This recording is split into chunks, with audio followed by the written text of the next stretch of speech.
Hello. I hope you're keeping well.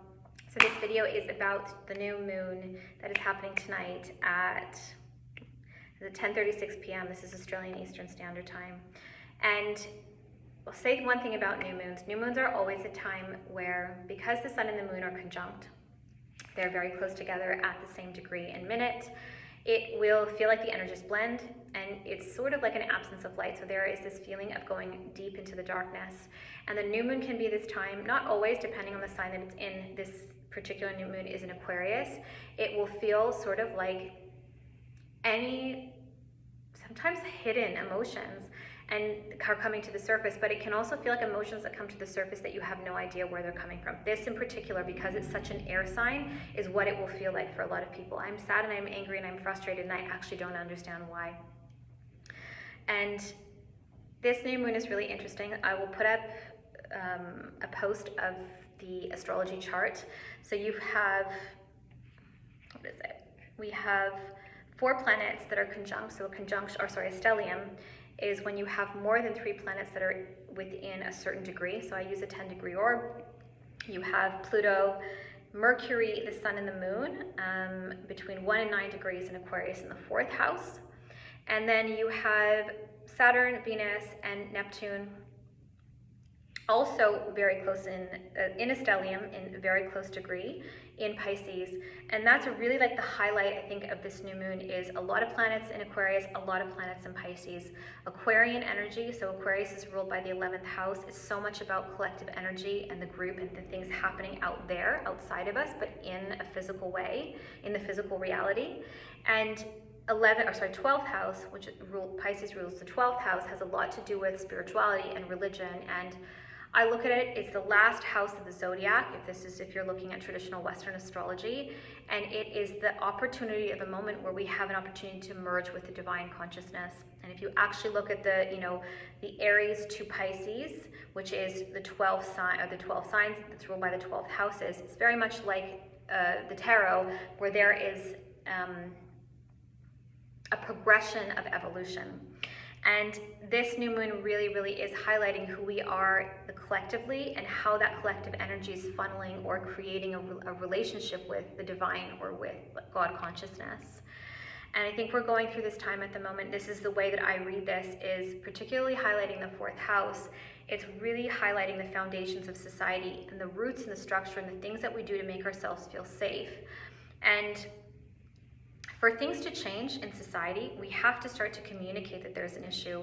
We're going through this time in humanity, so we have the ascendant in Libra, and what that can look like, particularly with Libra, is that we're either intellectualizing things too much, so we're trying to run things around in our mind to solve a problem, or we're so busy trying to keep everything on an even keel that we're not wanting to rock the boat, and we're not actually speaking up about the things that need to change.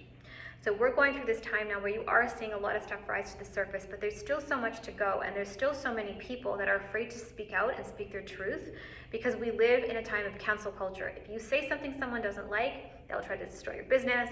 They try to make everyone know that they don't like you. But the reality is the only way that things are going to change is if we actually start to talk about the problems.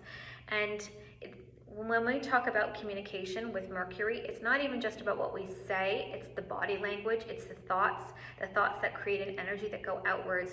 So everything right now is this opportunity to take the things that you believe and find a way to communicate them out in an external way.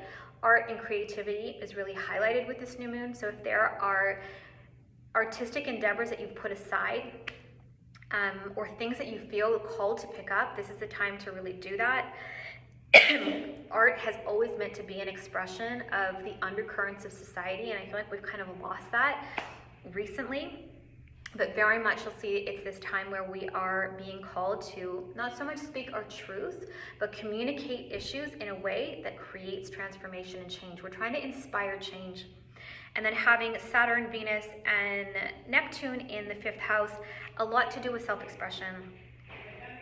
And anything that has to do with Saturn, there's this element of restriction with Saturn where it kind of holds an energy in.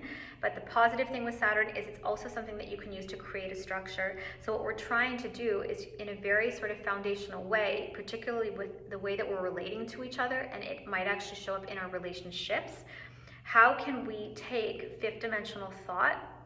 So how can we take the ideas of fifth dimension and funnel them down through the fourth into the third and allow them to be expressed through our relationships with self and with others in a way that starts to heal the dark, history of humanity.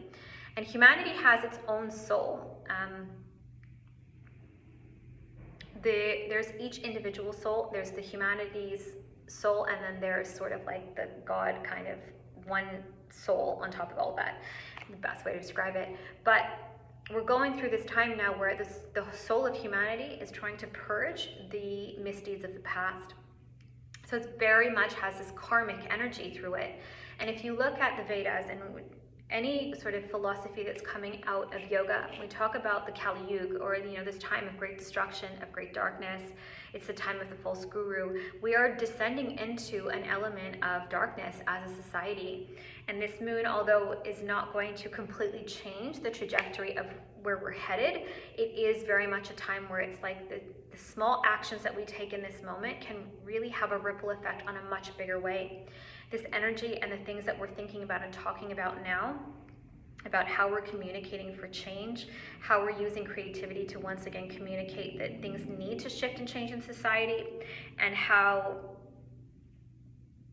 we're going through this time where it's like people are very, very afraid to act in the physical world for fear of what's actually going to happen to them.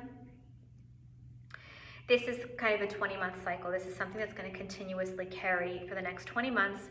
And it's something that will not so much resolve, but it will be something that keeps coming up and funneling to the surface to be healed and cleared. And if you look at, there's other systems of astrology, particularly the sidereal system. You have the sun and the moon in this same new moon, but it's in Capricorn. So there's a lot of work to be done. I like sidereal astrology because it tends to look a little bit more of the undercurrent in a spiritual way. Traditional Western is very much in the day-to-day and what's happening externally. But there's a lot of work to be done. There's a lot of things that need to, many more things that need to be talked about. And there's a lot of misuse of the divine feminine energy. It's something that we're constantly seeing, where in its purest expression, its highest expression, it's a lot to do with healthy sexuality and a healthy sense of intuition. There is an element of autonomy. It's a very much that sort of being led by the wisdom of the womb, for lack of a better word of describing it. And at the moment that, that feminine energy is being chopped and changed and harnessed for money. Like, we're living in a time where everything is becoming a commodity. And what we're really wanting to try to do with this new moon is wake up to our own intuition. And if you're not already in a place where you have a decently healthy relationship with your intuition, it's something that you should start to work on. And I think there's always some practice, some meditation, but the easiest way to work with your meditation is to sit in stillness. What do I feel? What is my body telling me? What can I sense with my third eye? Like, learn how to sit in stillness. Candle gazing is perfect for this. Putting your phone off to the side and just, going and sitting in nature somewhere where you can actually just be quiet is the easiest way to heighten the intuition. It is learning how to tap into the cycles of nature, which is why I love Western astrology. It still incorporates the equinoxes and the seasons, which is really, really important. Go and sit in nature, go and sit in the season that you're in, and ask yourself, like, what do I actually feel about the season? What's the wisdom of this season? This is how we can use divine feminine energy.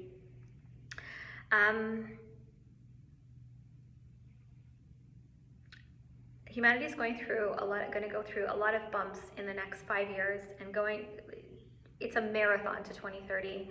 There is a lot that is changing, particularly with AI.